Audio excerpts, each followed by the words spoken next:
اللهم صل وسلم على نبینا محمد۔ بسم اللہ الرحمن الرحیم۔ السلام علیکم ورحمۃ اللہ وبرکاتہ۔ محترم سامعین، امید کرتا ہوں تمام ویڈیو دیکھنے والے، محبت کرنے والے، قرآن کریم سیکھنے والے خیرت و عافیت سے ہوں گے۔ اللہ رب العزت تمام مسلمانوں کو جلد از جلد قرآن کریم سکھا دے، آمین۔ محترم ویورز، آج کی ہماری ویڈیو ہے سورہ کہف کے بارے میں۔ ابتداً دو فضیلت والی احادیث آپ کو سنا کر پھر اپنے موضوع کی طرف جاؤں گا۔ نبی کریم صلی اللہ علیہ وسلم کا ارشاد گرامی ہے، جس شخص نے سورہ کہف کی پہلی 10 آیات یاد کر لیں وہ فتنہ دجال سے محفوظ ہو گیا۔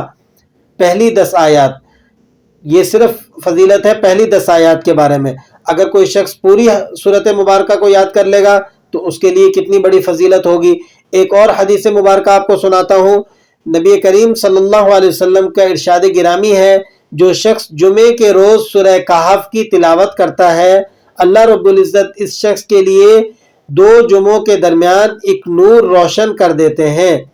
جس جمعے پر اس نے تلاوت کی، اس جمعے سے لے کر آئندہ جمعے تک ایک نور ایسا اللہ تعالیٰ پیدا فرمائیں گے جو اس شخص کے اوپر جگمگاتا رہے گا، اور اگر آئندہ جمعے کو وہ پھر تلاوت کر لے گا تو پھر آئندہ جمعے تک اللہ تعالیٰ اس کے لیے نور قائم فرما دیں گے۔ اس طرح اس کا سلسلہ چلتا رہے گا۔ بہرحال بہت بڑی فضیلت والی حدیث سورہ مبارکہ ہے، لیکن اس سورۃ مبارکہ کے اندر پڑھنے میں 5 غلطیاں ہو جاتی ہیں ہم سے۔ 5 مقامات ایسے ہیں جہاں ہم پڑھنے میں غلطی کر جاتے ہیں، تو آج ہم نے اسٹیپ بائی اسٹیپ آپ کو وہ تمام مقامات کی نشاندہی کرنی ہے اس ویڈیو کے اندر، اس لیے لاسٹ تک ہماری ویڈیو دیکھیے گا، انشاءاللہ آپ کو بہت فائدہ ہوگا۔ تو چلتے ہیں اپنے سب سے پہلے پوائنٹ کی طرف۔ سورہ کہف کی آیت نمبر 1 کو دیکھیں، وَلَمْ يَجْعَلْ لَهُ عِوَجًا۔ اب یہ عِوَجًا کے آخر میں آپ کو سکتہ لکھا ہوا نظر آ رہا ہے۔ سب سے پہلے سکتہ دیکھ لیتے ہیں، سکتہ کسے کہتے ہیں۔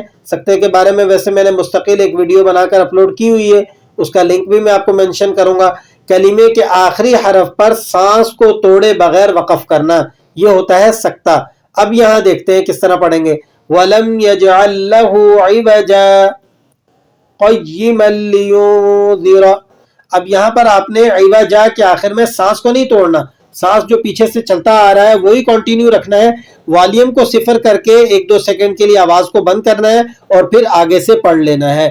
جلدی میں ہوتا کیا ہے کہ لوگ اس کو ملا کر پڑھ دیتے ہیں، یاد رکھیں ملا کر پڑھنا درست نہیں ہے، یہاں پر آپ کو سکتہ کرنا پڑے گا، ٹھیک ہے۔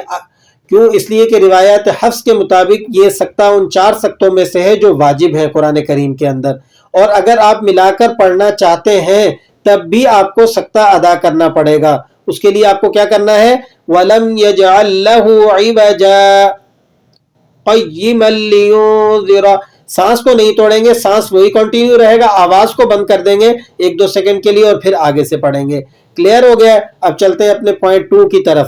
وَمَا يَعْبُدُونَ إِلَّا اللَّهَ فَأْوُوا إِلَى الْكَهْفِ۔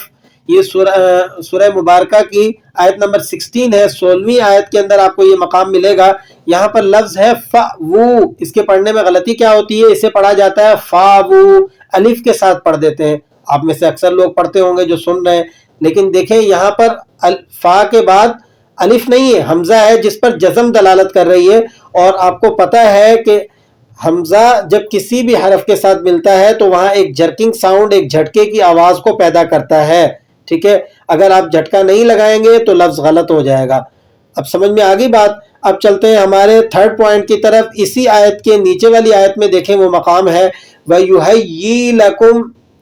اب آپ چونک گئے ہوں گے، وَيُحَيِّي لَكُمْ نہیں ہے، اس کو یا سے نہیں پڑھنا آپ نے، اس کے اوپر بھی یا کے اوپر آپ کو حمزہ لگا ہوا نظر آ رہا ہے، آپ اس کو پڑھیں گے وَيُحَيِّي لَكُمْ۔ اس کے پڑھنے میں غلطی کیا ہو جاتی ہے کہ یا سے پڑھ دیا جاتا ہے، حمزہ کو نہیں پڑھتے۔ یہاں پر وہی رولز فالو کریں گے جو اوپر والے آیت پر ہم نے فالو کیا، اور یہاں پر وہی قاعدہ اپلائی ہوگا، یعنی ہم اس کو جھٹکا لگا کر پڑھیں گے۔ کلیئر ہو گیا ہے؟ 3 مقامات سمجھ میں آ گئے۔ اب ہم چلتے ہیں ہمارے 2nd لاسٹ پوائنٹ کی طرف، وہ ہے وَلَا تَقُولَنَّ لِشَيْءٍ۔ اب یہ لفظ ہے لِشَيْءٍ، پڑھتے ہیں لوگ اس کو لِشَائِن، شین کے بعد الف لگا ہوا ہے، اس کو کھینچ کے پڑھ دیتے ہیں۔ اب کچھ نسخے ہیں قرآن کریم میں جن کے اوپر الف پر سرکل بھی بنا ہوا ہے، اس نسخے میں نہیں ہے اور نسخوں کے اندر ہوگا، ٹھیک ہے. لیکن اگر سرکل بنا ہو تو پھر آپ کلیئر ہو جائے گا اور زیادہ کہ سرکل والے الف کو ہم نے یہاں پر نہیں پڑھنا ہے. ٹھیک ہے, تو یہ الف ان الفوں میں سے ہے کہ جس کو نہ وقفن پڑھتے ہیں نہ وصلن پڑھتے ہیں. اگر آپ نے یہاں وقف کرنا ہے تب بھی اس کو ادا نہیں کرنا, اور ملا کر پڑھنا ہے تب بھی نہیں ادا کرنا, بلکہ اس کو ایسے پڑھیں گے وَلَا تَقُولَنَّ لِشَيْءٍ لِشَيْءٍ. کلیئر ہو گیا, بات سمجھ میں آ گئی ہے. اب چلتے ہیں ہمارے لاسٹ پوائنٹ کی طرف, وہ دیکھیں آیت 77 میں ہے فَانْطَلَقَا. اب یہ لفظ فَانْطَلَقَا اس صورت میں تقریباً 3 بار آئے گا, یہ شاید ہو سکتا ہے بہرحال 3-4 مرتبہ یہ لفظ آئے گا فَانْطَلَقَا, اور اس کے بعد آپ کو وقفہ لکھا ہوا نظر آ رہا ہے. یہ وقفہ کیا ہے؟ یہ وقفہ ایسا ہی ہے جیسے سکتہ ہوتا ہے. سکتے کے بارے میں ہم نے آپ کو کیا بتایا تھا کہ کلمے کے آخری حرف پر سانس کو توڑے بغیر وقف کرنا, یہ ہوتا ہے سکتہ. اور وقفہ بھی اسی طرح ہوتا ہے, کلمے کے آخری حرف پر سانس کو توڑے بغیر وقف کرنا. اب دونوں میں فرق کیا ہے یاد رکھیں, وقفہ یہ سکتے سے تھوڑا سا لمبا ہوتا ہے.